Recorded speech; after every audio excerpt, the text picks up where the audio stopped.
Hello guys, welcome back to my channel. So guys, जैसे कि हमने लास्ट पार्ट में देखा था कि शाओ शिनचैन और वांग जी ने शुयांग और विंग को काफ़ी अच्छे से पानी में गिरने से बचा लिया था, मतलब डूबने से बचा लिया था। उसके बाद उन्होंने लाके उसे ज़मीन पर पटक दिया और उन्हें देख कर ये सोच रहे थे कि कितने ज़्यादा बेवकूफ़ है, अगर तैरना नहीं आता तो कूदे ही क्यों थे। बट वो ये बात जान के काफ़ी ज़्यादा खुश भी हुए थे कि वो उन्हें बचाने के लिए, ये जानते हुए कि उन्हें तैरना नहीं आता, और वो पानी में कूद गए। तो ये बात जान के वो काफ़ी ज़्यादा खुश थे और उन्हें एक टक बस घूरे जा रहे थे, सर से लेकर पाँव तक, क्योंकि वो पूरे के पूरे गीले हो चुके थे।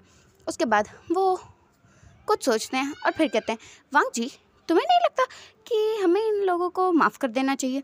तो जो वांग जी होता है वो अपने गगा को देखता है और फिर कहता है, गगा इतनी जल्दी? तो शाओ शिनचैन कहता है, वांग जी अब बस भी करो, ये कब से हमारे पीछे लगे हुए हैं, माफ़ कर दो। तो जो वांग जी होते हैं वो कहता, वेल आप ठीक कह रहे हो गगा, बट कुछ तो थोड़ा सा होना चाहिए ना। तो ऐसे कह के वो उसे मस्का लगाने लगता है और शाओ शिनचैन कहता है, अच्छा अब तुम्हें क्या चाहिए? तो जो वांग जी होता है वो कहता, एक लास्ट चीज़ बाकी है, उसके बाद मैं इन्हें पक्का हाँ कह दूँगा। इसके बाद फिर वो कुछ बोलता है उससे, जो हम बाद में जानेंगे। ओके, तो अब हम देखते हैं सीधा सुबह का सीन। सुबह जंगल के पास, उसी नदी के पास, वो दोनों के दोनों अल्फाज जो कि उठते हैं और देखते हैं कि उनके ओमेगास उनके पास नहीं है, और फिर वो एक दूसरे को देखते हैं और फिर खुद को देखते हैं, तो देखते हैं कि वो अभी तक गिले हैं और किसी ने भी वो अभी तक उन्हीं कपड़ों में हैं जो उनके गिले हो चुके थे, बट पूरी रात ऐसे ही रहने के बावजूद उनके कपड़े अब सूख चुके हैं। तो अब हम आगे देखते हैं कि सुबह सुबह लान वांग जी और शाओ शिनचैन जो कि उन दोनों के पास आते हैं और उनसे कहते हैं कि अब तुम लोग उठ चुके हो तो हम आगे चलें, क्योंकि नाइट हंट का तो तुमने बिगाड़ के रख दिया, दोनों के दोनों बेहोश जो हो गए थे। तो ये बात सुनकर शुयांग और विंग जो कि मुंह बना लेते हैं कि वो मन में सोच रहे थे कि हम इन्हें बचाने के लिए कूदे, हम बेहोश हो गए और इन्हें तो हमारी कोई परवाह ही नहीं है। ऐसे कह के वो मन में ही मुंह बना लेते हैं और फिर कहते हैं, ओह ठीक है, आई एम सॉरी, और ये कह के वो लोग आगे बढ़ने लगते हैं।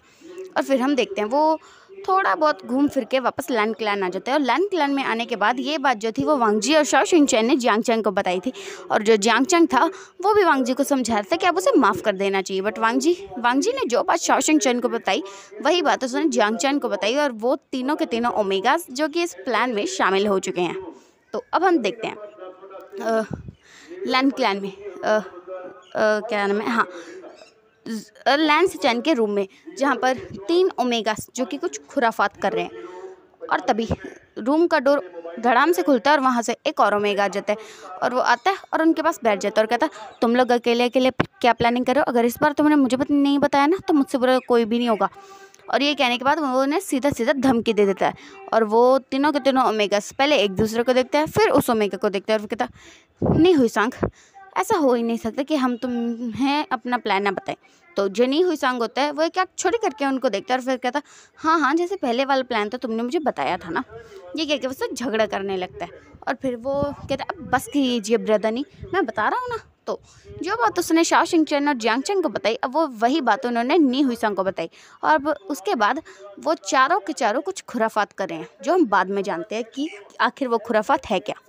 तो अब हम देखते हैं व्यूजियान जो कि लैंड क्लैन में, यानी कि लैन सेचान के साथ था, और वहाँ पर शुयांग भी था और लैन कुरैन भी थे, और वो लैन सेचान से कहता कि वो आंखों आंखों में कहता कि अंकल लैन यहाँ क्यों है, कि उनके सामने वो कैसे पूछेगा। तो फिर जो कुरैन होता है ना वो समझ जाता है कि इनको कुछ आपस में बात करनी है, इसलिए वो कहते हैं कि क्लैन का कुछ काम है, और वहाँ से चला जाता है। तो उसके बाद जो विंग होता है ना वो जल्दी से लैन सेचान के पास आता है और उनके साथ बैठ जाता है और कहता, गगा आप कुछ कीजिए ना, देखिए ना आपका भाई कितना ज़्यादा बुरा है, वो हमें अब तक माफ़ नहीं कर रहा है, मुझे अब तक माफ़ नहीं कर रहा है, और क्योंकि वो मुझे माफ़ नहीं करेगा तो शाओ शिनचैन भी तो शुयांग को माफ़ नहीं करेगा। गगा आप अपने भाइयों को कुछ समझाइए ना कि वो मान जाए, प्लीज़ गगा कुछ तो कीजिए। और वैसे कह के उसे मक्खन मारने लगता है, और लैन सेचान जो कि बात काफ़ी अच्छे से समझ रहे थे कि वो ऐसा क्यों कर रहे हैं, बट फिर भी वो ज़्यादा कुछ कहते नहीं और कहता ठीक है कि मैं उनसे बात करूँगा। और फिर ये कहने के बाद वो कुछ बात करते हैं, वो तीनों भी कुछ खुराफात करते हैं जो हम बाद में जानेंगे। उसके बाद जो लैन सेचान होते हैं वो लान वांग जी और शाओ शिनचैन को अपने पास बुलाते हैं, बट नहीं हुई सांग कहाँ उनका पीछा छोड़ने वाला था, इसलिए वो भी साथ में चला जाता है।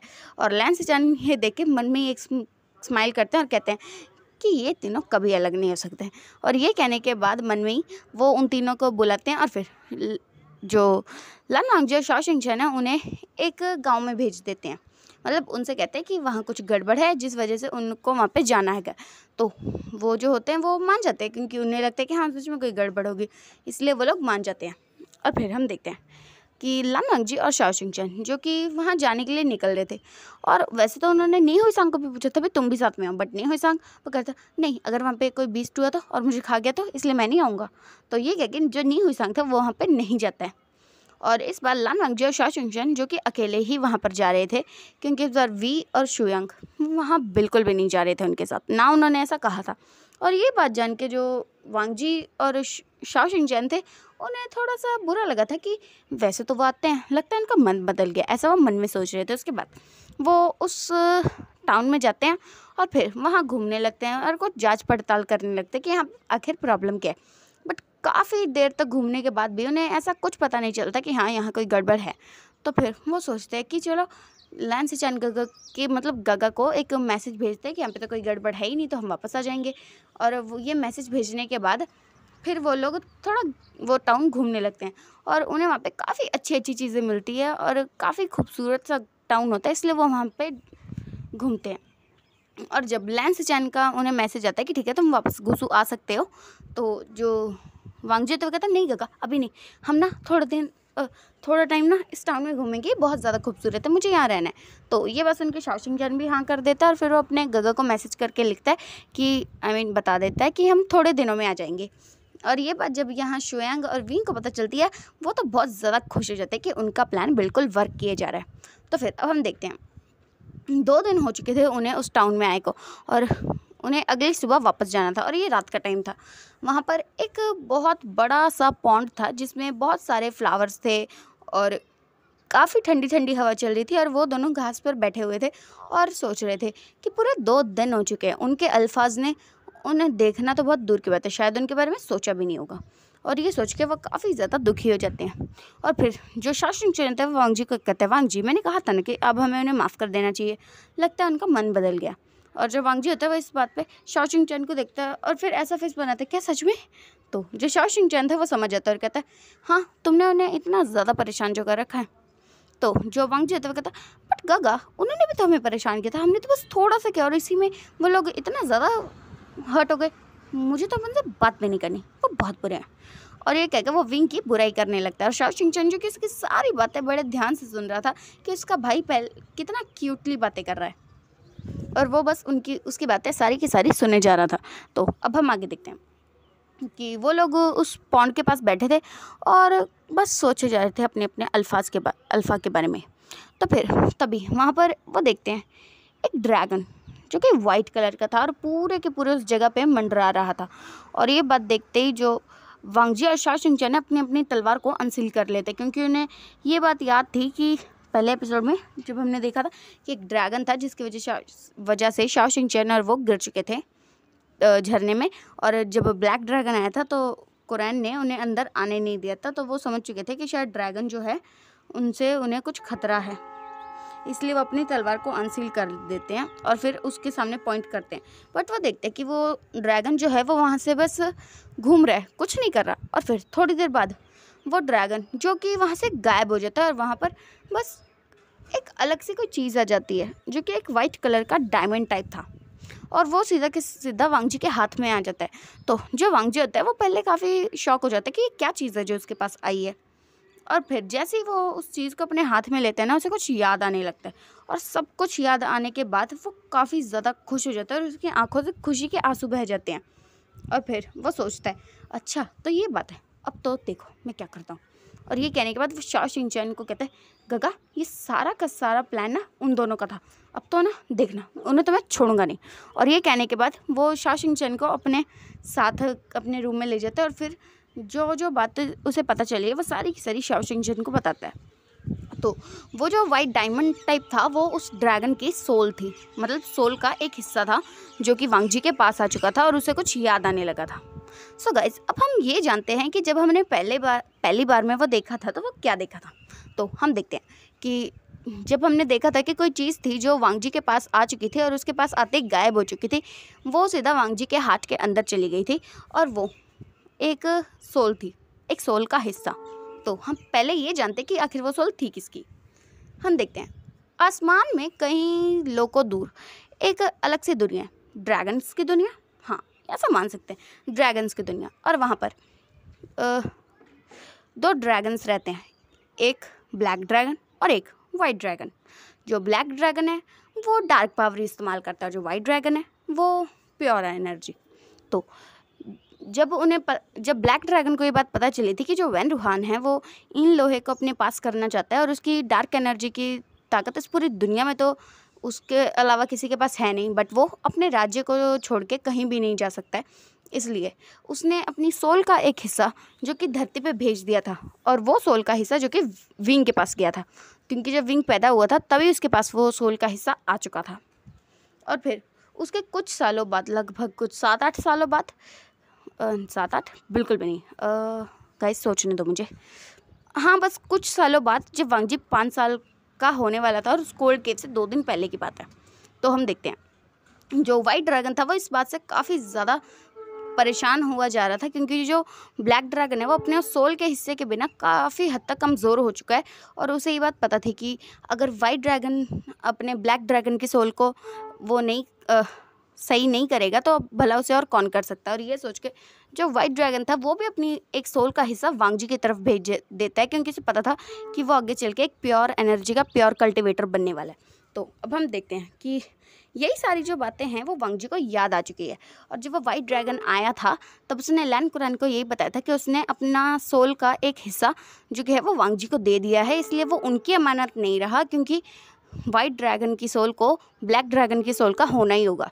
तो ये बात जो थी वो लैन कुरान को बताई गई थी, इसलिए लैन कुरान जो था वो काफ़ी ज़्यादा खुश था कि उसे एक ड्रैगन की, मतलब एक प्योर ड्रैगन की सोल मिली, और इस बात से दुखी भी था कि उसे एक ब्लैक ड्रैगन को अपनाना होगा। ये बात जान के लैन कुरान थोड़ा दुखी थे। वांगजी को ये तो पता था कि उसके पास कुछ अलग पावर्स हैं, वो प्योर कल्टिवेटर है, बट उसे ये नहीं पता था कि वो जो ब्लैक ड्रैगन है वो कौन है या क्या है। तो ये बातें जो है वो उसे नहीं पता थी, उसे बस ये पता थी कि वो एक प्योर कल्टिवेटर बनेगा, उसके पास बहुत सारी एनर्जी आएगी और वो एक ड्रैगन की सोल का हिस्सा है। तो जो ये बातें थी वो वांगजी को पता थी। तो अब हम प्रेजेंट में देखते हैं, जो वांगजी था वो ये सारी बातें जो था वो उससे समझ चुका था, क्योंकि वाइट ड्रैगन जो कि आया था वो इसीलिए आया था वांगजी को ये इशारा देने के लिए कि अब टाइम आ चुका है कि अब वो और लेट करेंगे तो कोई भी गड़बड़ हो सकती है। तो यही इशारा देने के लिए उसने वो डायमंड जैसी चीज़, यानी कि अपने सोल का एक और हिस्सा जो कि वांगजी की तरफ थ्रो किया था, ताकि उसे सब कुछ याद आ जाए, और सब कुछ याद करने के बाद वो सोल का हिस्सा अपने आप ही वापस उस ड्रैगन के पास चला गया था, और वो ड्रैगन जो कि वहाँ से जा चुका था। तो और गाइस मैं ये बताना भूल गई, जब वो ब्लैक ड्रैगन वहाँ पे वापस आया था ना, उस ब्लैक ड्रैगन को तब जाके पता चला था कि जो वाइट ड्रैगन है उसने अपने एक सोल का हिस्सा धरती पे भेज दिया, ताकि जो उसने अपनी सोल का हिस्सा जिस बंदे को दिया है वो उसकी मदद कर सके। और जब ये बात ब्लैक ड्रैगन को पता चली थी इसलिए वो आया था, ताकि वो अपने वाइट ड्रैगन की सोल वापस ले सके। तो ये सारी बातें होने के बाद अब हम आगे देखते हैं। ओके, ये सारी की सारी बातें जो थी वो वांगजी को पता चल चुकी थी, और उसे ये भी पता चल चुका था कि जो उसका अल्फ़ा है वही वो ब्लैक ड्रैगन की सोल का एक हिस्सा है। तो ये सारी बातें जब वांगजी को पता चल चुकी थी, ये बात सारी की सारी उसने शाओ शिंगचैन को बता दी थी, और जो शाओ शिंगचैन था वो भी काफ़ी ज़्यादा खुश हुआ था, क्योंकि ये बात तो उसे भी पता थी कि वो पहले से ड्रैगन की सोल का हिस्सा है, बट ये बात बिल्कुल नहीं पता थी कि जो विंग है वो ब्लैक ड्रैगन की सोल का हिस्सा है, और ब्लैक ड्रैगन की सोल और वाइट ड्रैगन की सोल आपस में मिलनी है। तो ये बात उन्हें नहीं पता थी, और अब जब उन्हें ये बात पता चल चुकी है तो वो काफ़ी ज़्यादा खुश हो चुके हैं। और जो वांगजी है वो सोच रहा है कि वो वापस जाके ऑफकोर्स विंग को ये सारी की सारी बात बता देगा, और फिर वो उसे माफ़ भी कर देगा। तो अब हम अगली सुबह का सीन देखते हैं। सुबह वांगजी जो कि उठता है और तैयार होता है, और शाओ शिंगचैन भी तैयार होता है, और फिर वो लोग सोचते हैं कि आज जाने के बाद वो लोग सीधा सीधा जाके उन्हें कह देंगे। तो अब हम देखते हैं वो लोग जो कि गुसू की तरफ निकल चुके थे, और फिर वो देखते हैं कि जैसे ही वो गुसू में एंटर करते हैं उनका स्वागत किया जाता है, और वो ऐसा सोच रहे थे कि वो अपने अल्फ़ा को जाके उनसे बात करेंगे, उसे माफ़ कर देंगे। बट जैसे ही वो अपने अल्फाज की तरफ जाते हैं तो वो कुछ ऐसा देखते हैं जिनसे उनका पारा बिल्कुल हाई हो चुका था, आँखों में गुस्सा उतर चुका था, और बहुत ज़्यादा नफ़रत भरी हुई थी। बस उन्हें बहुत ज़्यादा गुस्सा आ चुका था, और उनका मन कर रहा था कि सामने का नज़ारा देखने से पहले उनकी आँखें क्यों नहीं फूट गई, ऐसा वो सोच रहे थे। क्योंकि वहाँ पर जो विंग था उसके पास मियाँ मियाँ थी जो कि उसकी बाहों में थी, क्योंकि वो गिरने वाली थी और विंग ने उसे पकड़ लिया। और यही नज़ारा जो था वो वांग जी ने देख लिया था। और जो शुयांग था उसने भी मियाँ मियाँ को पकड़ रखा था, क्योंकि वो ऐसे ही गिरी थी कि वो दोनों साथ में थे ना, तो वो उनके ऊपर गिरने वाली थी, इसलिए उन दोनों ने पकड़ लिया। और यही नज़ारा वो देख के जल भुन के राख हो चुके हैं। और फिर विंग का पहले तो ध्यान नहीं जाता, बट उसे कुछ महसूस होने लगता है कि कोई ज़्यादा ही बहुत ज़्यादा गुस्से वाला ऑरा उसके पास भटक रहा है। तो वो आंखें उठा के जब वांग जी को अपने सामने इतने ज़्यादा गुस्से में देखता है, तो उसका तो मन कर रहा था कि वो गड्ढा खोद के यहीं कहीं छुप जाए, कि ये नज़ारा देखने से पहले वो यहाँ से चला क्यों नहीं गया था। अगर वो लड़की गिरी जाती तो क्या ही फ़र्क पड़ता। और ये सोच के वो अपनी बस मासूम सी शक्ल बना के वांग जी की तरफ देखे जा रहा था। जो वांग जी था वो गुस्से में लाल हो चुका था, और फिर वो बिना कुछ कहे वहाँ से चला जाता है। और शाओ शिंगचैन भी उसके पीछे चला जाता है। और फिर जो मियाँ मियाँ थी वो भी उन्हें शुक्रिया करती है और फिर वहाँ से चली जाती है। और जो विंग और शुयांग होते हैं वो मन में सोच रहे थे, भाई कि तुम तो हमें शुक्रिया कह के चली गई, अब हमें शुक्रिया कौन कहेगा, अब हमें कौन बचाएगा। ऐसे कह के वो मन में ही रो रहे थे, क्योंकि अब सामने तो रो नहीं सकते ना, क्योंकि वो किंग है। तो वो मन में ही दुखी हो रहे थे कि अब हमारा क्या होगा। ऐसा सोच के ना वो काफ़ी ज़्यादा डरे हुए थे कि अब उनके ओमेगास उनका क्या हाल करने वाली हैं। तो अब हम देखते हैं कि लान वांगजी और शाओ शिंगचैन जो कि अपने रूम में आ चुके थे, और आते इतनी ज़ोर से दरवाज़ा बंद किया था कि उसकी आवाज़ जो है वो लैन सिचैन के रूम तक पहुंच गई थी। तो वो सोच रहे थे कि लान वांगजी वांगजी और शाओ शिंगचैन क्या गुस्से में, या उनके रूम का डोर ख़राब हो चुका है। बस वो सोचते हैं बट ज़्यादा माइंड नहीं करते। तो फिर हम देखते हैं वो लोग जो कि गुस्से में अपने कमरे में आ चुके थे और फिर अपने सामान को तोड़ना चाहते थे, बट उन्हें फिर क्लैन का रूल याद आ गया कि वो अपनी गुस्सा उतारने के लिए कोई भी चीज़ को तोड़ नहीं सकते हैं। तो वो ये बात जान के वो और ज़्यादा फ्रस्ट्रेट हो जाते हैं और अपनी तलवार से ना एक दूसरे से फाइट करने लगते हैं। मतलब जो वांग जी था उसने शाओ शिंगचैन को ये रूल याद करने के बाद उसने अपने गगा को कहा, उसने कहा गगा, तो शाओ शिंगचैन ने कहा क्या है वांग जी। तो वांग जी कहता है गगा मुझे आपसे अभी के अभी फाइट करनी है। तो जो शाओ शिंगचैन था वो कहता अच्छा आइडिया है। और ये कह के वो दोनों के दोनों रूम से बाहर निकल जाते हैं और एक दूसरे से फाइट करने लगते हैं। और वो इतने ज़्यादा गुस्से में फाइट कर रहे थे कि उन्हें इस बात का रियलाइज़ ही नहीं होता कि कितने सारे लोग वहाँ आ चुके हैं और उन्हें देख रहे हैं और उन्हें चेयर कर रहे हैं। कि जो शुयांग और विंग है वो भी वहाँ पर आ चुके हैं और उनकी लड़ाई देख के उन्हें साफ साफ पता चल रहा है कि आखिर वो किस वजह से लड़ाई कर रहे हैं। और जो कुछ डिसिपल्स थे, कुछ जूनियर्स थे, वो तो उन्हें चेयर कर रहे थे कि हांगकांग जुन जीतेंगे या शाओ शिंगचैन जीतेंगे।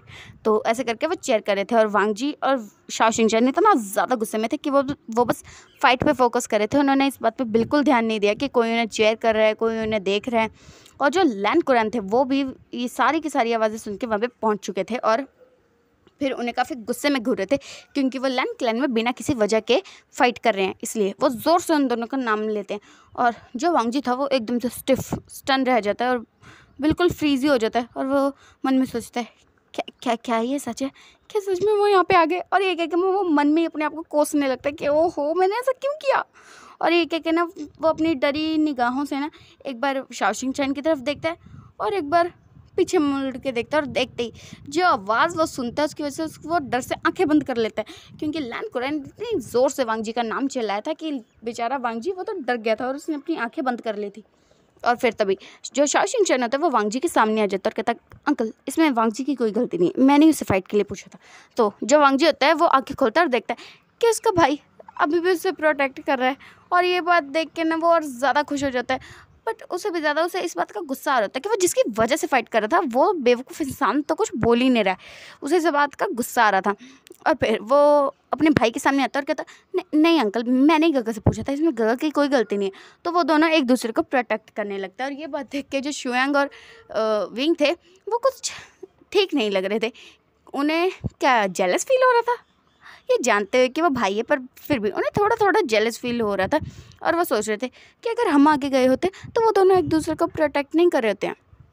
तो जो लैन कुरैन होता है वो काफ़ी ज़्यादा गुस्सा हो जाता है और फिर उन दोनों को कहता है तुम दोनों के दोनों अभी के अभी 3000 बार सारे के सारे रूल्स कॉपी करोगे।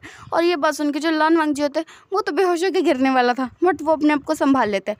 और फिर वो एक बार विंग की तरफ देखता है गुस्से में और एक बार अपने अंकल की तरफ देखता है मासूमियत भरी शक्ल से। और तीसरी बार वो लैन सिचैन की तरफ देखता है कि गगा आप तो क्लैन के लीडर हो ना, माफ़ कर दो हमें। ऐसी निगाहों से देख रहा था। और जो लैन सिचैन थे वो समझ चुके थे कि वो कहना क्या चाहता है, बट वो भी उन्हें आंखों में कहते मैं कुछ नहीं कर सकता भाई। तो जो वांग जी होता है ना, इस बात पे गुस्सा हो जाता है और अपने गगा को ऐसे निगाहों से देखता है, आप किसी काम के नहीं हो। और जो लैन सिजन थे वो ये बात काफ़ी अच्छे से समझ गए थे और फिर वो भी उसे इशारों में कहते हैं ये तुम्हारी गलती है। तो जो वांग जी होता है ना, वो बस फ्रस्ट्रेट हो जाता है और अपने गगा से अपनी आंखें हटा लेता है। और फिर उसे पता चल चुका था कि उसे तो अब इस सज़ा से कोई भी नहीं बचा सकता है। तो फिर वो बस हाँ कहते हैं और फिर वहाँ से निकल जाते हैं। जो डिसिपल थे, जूनियर्स थे, वो सब के सब दुखी हो गए थे क्योंकि वो तो उन्हें चेयर कर रहे थे और यहाँ पे तो उन्हें सज़ा मिल गई। वो फाइट ही तो कर रहे थे और कितनी अच्छी फाइट कर रहे थे। अगर ये बूढ़ा सा लैनकुरन बीच में नहीं आया होता तो वो कितना अच्छे से फाइट करते और पता नहीं कौन जीता। और ये बात सोच के वो मन ही मन में बहुत ज़्यादा खुश हो रहे थे। बट उन्हें इस बात का दुख था कि वो जिनकी फ़ाइट देखने आए थे वो पूरी भी नहीं हुई। और फिर वो सब के सब अपने काम के लिए निकल जाते हैं। और जो विंग और शुयांग होते हैं वो ये सब देख रहे थे कि उनके ओमेगास जो कि उन्हीं की वजह से गुस्सा थे और एक दूसरे से फाइट कर रहे थे, उन्हें उन्हीं की वजह से सज़ा मिल चुकी है। तो वो सोचते कि क्या उन्हें मदद करनी चाहिए उनकी। बट फिर वो सोचते कि अगर वो उनके पास गए तो ऐसा ना हो कि वो 3000 बार रूल्स को लिखने के बजाय 3000 बार हमें मारे।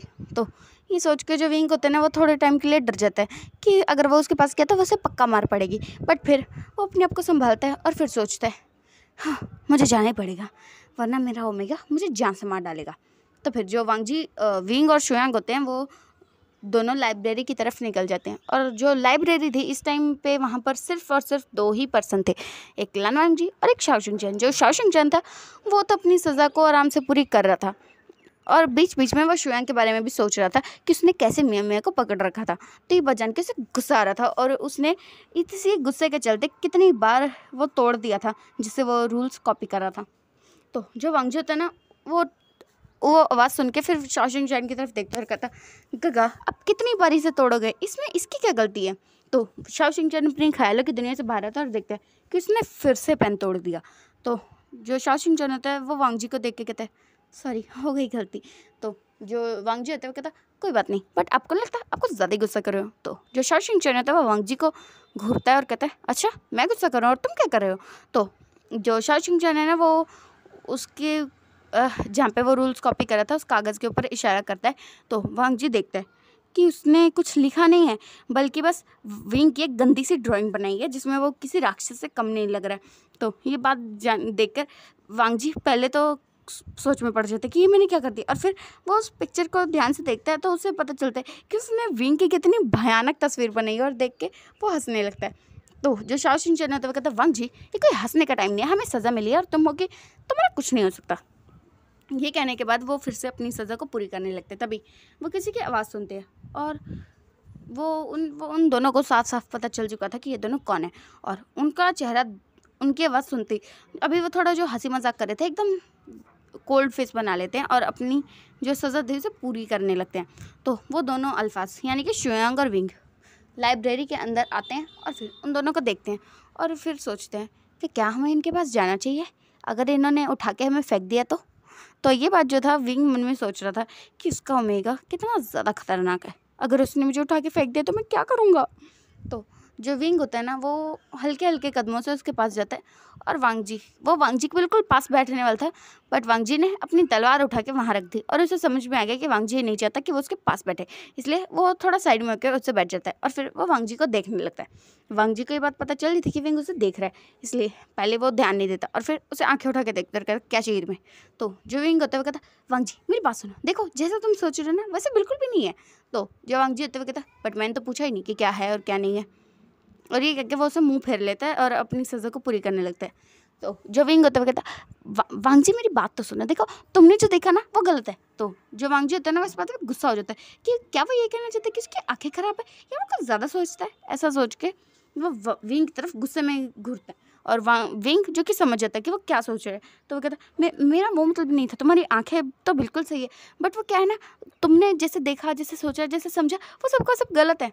तो इस बात पे वांग जी जो कि और ज़्यादा गुस्सा हो जाता है और कहता तुम निकलो अभी कभी यहाँ से। तो जो विंग होता है वो कहता नहीं पहले मेरी पूरी बात सुनो, उसके बाद ना मैं यहाँ से चुपचाप मुँह उठा के निकल जाऊँगा। तो जो वांग जी होता है वो कहता मुझे तुम्हारी कोई बात नहीं सुनिए, निकलो अभी कभी। तो हम दूसरी तरफ देखते हैं कि जो शुयांग था वो भी शाओ शिंग-चैन के पास आ चुका था और उससे कह रहा था कि देखो मेरी बात तो सुनो, मैं जानता हूँ कि मुझसे गलती हुई बट इसका मतलब ये तो बिल्कुल नहीं है ना कि तुम मुझे इग्नोर करोगे। तो जो शाओ शिंग-चैन है वो उसे गुस्से में घूरता है और फिर कहता तुमसे क्या गलती हुई? तुमसे कोई गलती नहीं हुई, जाओ ना तुम मियाँ मियाँ के पास जाओ। और ये कह के वो उसे ताने मारने लगता है और उसे उस पर गुस्सा करने लगता है। और वो भी उसे कहता है कि तुम निकल जाओ यहाँ से, मुझे तुमसे कोई बात नहीं करनी। और जो वांग जी और शाओ चैन उन दोनों को वहाँ से भगा देते हैं। और जो विंग और शुएंग थे वो बाहर आ जाते हैं और फिर सोचते हैं, उफ, ये मासूमियत, उनके ओमेगास कितने ज़्यादा खतरनाक है। हे भगवान, अगर एक ओमेगा भी मान जाए तो दूसरा तो अपने आप मान जाएगा। ये बात सोच के वो एक दूसरे की तरफ देखते हैं, जैसे आंखों में कह रहे हो भाई तू पटा ले, तो दूसरा कह रहा नहीं भाई तुम्हें ट्राई करो। और ये बात वो आंखों ही आंखों में कह रहे थे और अपने जवाब भी आंखों में ही समझ चुके थे। तो फिर वो फिर से लैंस चैन के दरबार पे खड़े हो जाते हैं और फिर लैंस चैन को कहते हैं, उसे सारी बात बताते हैं कि वांग जी और शाओ चैन आए थे, वो क्यों फाइट कर रहे थे, उन्हें क्या देखा और क्या क्यों उन्हें इतना ज़्यादा गुस्सा आ रहा है। तो जो लैंस चैन थे ये पूरी बात जान के वो उन्हें एक स्माइल पास करते हैं कि तुमने ही तो सारी की सारी गड़बड़ की थी। और फिर जो विंग होता है वह इस बात समझ जाता है और कहता है आप उसके भाई हो बट हमारी मदद करो ना, आप क्या चाहते हो कि आपके ओमेगा भाई की शादी ना हो। तो जो लैंस चैन होते हैं वो थोड़ा सोचते हैं और फिर कहते हैं देखो अब तुमसे गलती हुई है तो उन्हें मनाना तो पड़ेगा ही ना। तो जो विंग होता है वो कहता है बट कैसे। फिर लैंस चैन उसे कहते हैं क्या तुम्हें वांग जी के बारे में कुछ नहीं पता। जो विंग होता है वो थोड़ा सोचता है और फिर कहता है हाँ मुझे पता है ना, मुझे काफ़ी कुछ पता है। तो लैंस चैन कहते हैं तो जो उसे पसंद है, जो वो करता है वो करो ना उसके लिए। तो फिर विंग थोड़ा सोचता है और फिर उसे समझ में आ जाता है कि आखिर उसे क्या करना चाहिए। तो वो लैंस चैन को देखता है और उन्हें बहुत बड़ा वाला बो करता है और फिर वहाँ से खिसक लेता है। और यही सेम एडवाइस वो शुयांग को भी देखते हैं और शुयांग भी समझ जाता है कि उसे क्या करना है, इसलिए वो भी वहाँ से खिसक लेता है। और फिर हम देखते हैं शाम का सीन। शाम को जब लान वांगजी और शाओ चैन अपने रूम में जा रहे थे तो उससे पहले वो मतलब वो अलग अलग साइड से जा रहे थे। तो जब लान वांगजी अपने कमरे की तरफ जा रहा था तो विंग जो कि उसका हाथ पकड़ता है उसे खींच के अपने साथ ले जाता है। और फिर जो वांगजी होता है वो उससे कह रहा है बेवकूफ़ अल्फ़ा, मुझे छोड़ो अभी के अभी वरना मैं तुम्हें जान से मार डालूंगा। तो जो विंग होता है वो कहता है तुम चुप रहो 2 मिनट, मेरी पूरी बात सुने बिना आज तुम कहीं नहीं जा सकते हो। और एक एक वजह खींच के ले जाता है। और दूसरी तरफ जब शाओ चैन अपने रूम की तरफ जा रहा था तो शुयांग भी उसे खींच के ले जाता है। और जो शाओ चैन था वो उसे बहुत सारा पंचेस करता है और जो शुयांग होता है फिर भी उसका हाथ नहीं छोड़ता और कहता है देखो आज तो तुम्हें मेरी बात सुननी ही पड़ेगी। और ये कह के वो उसे खींच के वहाँ से ले जाता है। तो अब हम वांग जी और विंग का सीन देख रहे हैं। जो वांग जी था वो एक गार्डन की तरफ आ चुका था, जो कि गार्डन उसका सीक्रेट गार्डन था जहाँ पे वो विंग के साथ तब आया करता था जब विंग यहाँ पर नाटक कर रहा था और वांग जी ने उसे अपने बारे में सब कुछ बताया था तब। तो उस गार्डन में वो आता है और फिर वहाँ पे बिल्कुल अंधेरा होता है तो वो समझ नहीं पाता कि आखिर विंग उसे यहाँ पर लाया क्यों है। बट थोड़ी देर वेट करने के बाद वो देखता है कि वहाँ पर बहुत सारी मोमबत्तियाँ जल चुकी है और वो देख रहा है कि कितना सुंदर लग रहा है ये गार्डन इतनी कम रोशनी में। और फिर वो सारी जगह देखता है और फिर उसे वहाँ कुछ दिखता है और जो चीज़ देख के वो काफ़ी ज़्यादा खुश हो जाता है क्योंकि वहाँ पर 2 बड़े क्यूट क्यूट से रैबिट्स थे और वांग जी को रैबिट्स बहुत ज़्यादा पसंद है। तो इसलिए वो उनकी तरफ जाता है और उन्हें अपने आर्म्स में कैरी करता है और फिर उन्हें छूने लगता है। तो जो विंग होता है वो वांग जी के पीछे आके खड़ा हो जाता है और कहता है तुम्हें कैसा लगा। तो जो वांग जी इतनी देर से खुश हो रहा था वो गार्डन को देख के, रैबिट्स को देख के, उसकी पसंदीदा चीज़ों को देख के, वो अचानक से अपना फेस कोल्ड कर लेता है और कहता ये मेरा ही तो गार्डन है, इसमें खुश होने वाली कौन सी बात है। तो जो विंग होता है वो कहता हाँ ये तुम्हारा गार्डन है बट आज इसे मैंने तुम्हारे लिए सजाया, क्या लगता है कैसा है ये। तो जो वांग जी होता है वो उसकी तरफ टर्न होता है और फिर कहता तुम ये क्यों कर रहे हो। तो जो विंग होता है वो कहता क्यों कर रहा हूँ, क्या मतलब है, मैं तुमसे प्यार करता हूँ। तो जो वांग जी होता है वो कहता है हाँ रहने दो, अगर तुम प्यार करते तो तुम उस मियाँ मियाँ को पकड़ते क्यों। तो जो विंग होता है वो कहता है हाँ वो अगर मैं उसे नहीं पकड़ता तो वो ज़मीन पे गिर जाती। तो वांग जी कहते गिर जाती तो गिर जाती, तुम्हें क्या फ़र्क पड़ता है। तो जो विंग होता है वो इस बात पर इसे घूर घूर के देखने लगता है कि वो इतना ज़्यादा जेलस है कि उसे फ़र्क नहीं पड़ता है कि अगर वो गिर जाती तो उसकी हड्डियाँ टूट जाती। तो इस बात पर उसे घूर घूर के देखता है और जो वांग जी होता है वो कहता इतना ज़्यादा वो सोचने की ज़रूरत नहीं है, तुमने उसे क्यों पकड़ा मुझे अभी के अभी बताओ। तो फिर वो उसे काफ़ी ज़्यादा समझाने की कोशिश करता है और वांग जी जो कि गुस्सा हुए जा रहा था और फिर वो उसके सामने कुछ लाता है और फिर वो देखता है और एक छोटी सी स्माइल पास करता है और फिर उसकी तरफ देखता है और कहता है क्या ये सच में तुम हो। तो इसके बाद वो देखता है कि वहाँ पर एक ब्लैक ड्रैगन का रूप आ चुका था और वो उस ब्लैक ड्रैगन को घुर घुर के देख रहा था और वो देख रहा था कि वो ड्रैगन कितना ज़्यादा खूबसूरत है, मतलब कितना ज़्यादा डोमिनेटिंग हैंडसम लग रहा है। तो फिर वो देख के बहुत ज़्यादा खुश हो जाता है और उसे ये बात पता चल चुकी थी कि विंग को भी ये सारी बातें पता है, इसलिए वो काफ़ी ज़्यादा खुश हो जाता है और फिर उनसे उस ब्लैक ड्रैगन को अपने पास आने का इशारा करता है और वो उसके पास आ जाता है और फिर वो विंग बन जाता है। तो जो वांगजी होता है कहता है तुम्हें सब कुछ पता है? तो विंग कहता है आज से नहीं, मुझे तो कुछ टाइम पहले से पता था। तो फिर जो विंग होता है, वो जो वांगजी होता है, वो उसे एक ज़ोर का पंच करता है, कहता है तुम्हें पहले से पता था तो तुमने ऐसा क्यों किया? तो जो विंग होता है वो कहता है हाँ मुझे पहले से पता था, बट फिर मुझे ये सब कुछ याद आने लगा, मुझे लगा कि लैन क्लैन ने मेरे फादर को मार दिया, इसलिए मैंने ये सब किया था, अब तो मुझे माफ़ कर दो। तो जो वांगजी होता है वो कहता है ठीक है मैं माफ़ कर दूंगा, बट उससे पहले मेरी एक शर्त है। तो जो विंग होता है वो कहता है क्या शर्त है? तो जो विंग वांगजी होता है वो उसे कहते देखो, अगर तुम लैन क्लैन के 3000 रूल्स को पूरी तरह से फॉलो करोगे तो मैं तुमसे शादी करने के लिए मान जाऊंगा। और ये बात सुनते ही विंग, जिसकी आंखें खुली रह गई थी और उसका मुंह जैसे कि बहुत बड़ा ही हो चुका था, और वो मन में सोच रहा था हे भगवान, इससे तो अच्छा है कि मैं बिना ओमेगा को लिए वापस चला जाऊँ, ऐसा वो मन में सोच रहा था। बट फिर उसकी इमेजिनेशन ज़्यादा देर टिकती नहीं है, क्योंकि जैसे ही वांगजी कहते तो क्या ख्याल है तुम्हारा? तो जो विंग होता है वो उसे इमोशनल भरी आंखों से देखता है और आंखों में ही कहता है ये करना ज़रूरी है, प्लीज़ ऐसा मत करो मेरे साथ। और ये वो उसे आंखों आंखों में रिक्वेस्ट कर रहा था, और जो वांगजी था वो काफ़ी अच्छे से समझ रहा था कि आखिर वो कहना क्या चाहता है। बट फिर भी वो बिल्कुल ज़िद्दी बन के उसे कहता है देखो रूल तो यही है, तुम्हें तो ये मानना ही पड़ेगा। और फिर जो वांगजी होता है वो विंग को वहीं छोड़ के चला जाता है, और विंग जो कि सोचने लगता है हे भगवान, मैंने कौन से पाप किए हैं जो मुझे ऐसे रूल्स को फॉलो करना पड़ेगा। और दूसरी तरफ हम शुएंग को देखते हैं। शुएंग ने भी काफ़ी मन मशक्कत करके शाओ शिंगचैन को आखिरकार मना ही लिया था, और जो शाओ शिंगचैन था उसने भी उसे वही सज़ा दी थी जो कि वांगजी ने विंग को दी थी। सो गाइस, जब शाओ शिंगचैन ने वांगजी से ये बात कही थी ना कि अब उन्हें माफ़ कर देना चाहिए, तो जो शाओ शिंगचैन ने जो वांगजी था उसने जो शाओ शिंगचैन को बात बताई थी वो यही थी कि वो उसे माफ़ कर देंगे, बट उससे पहले एक शर्त रखेंगे कि वो गुसु के सारे रूल्स को फॉलो करे। वेल, जिन रूल्स को वो खुद फॉलो नहीं करते वो अपने अल्फाज से फॉलो करवा रहे थे। तो अब गाइस हम ये देखेंगे कि वो कितने रूल फॉलो कर पाते हैं और आगे क्या क्या होने वाला है। एंड गाइस, आपको स्टोरी जैसी भी लगे कमेंट में ज़रूर बताना। और गाइस, अगर आप चाहो तो मेरे पास कुछ वन शॉट्स हैं दिमाग में जो मैं ला सकती हूँ अगर आप चाहो तो। सो गाइस, आपको जैसी भी लगे स्टोरी कमेंट में ज़रूर बताना। So bye, take care and comment ज़रूर करना।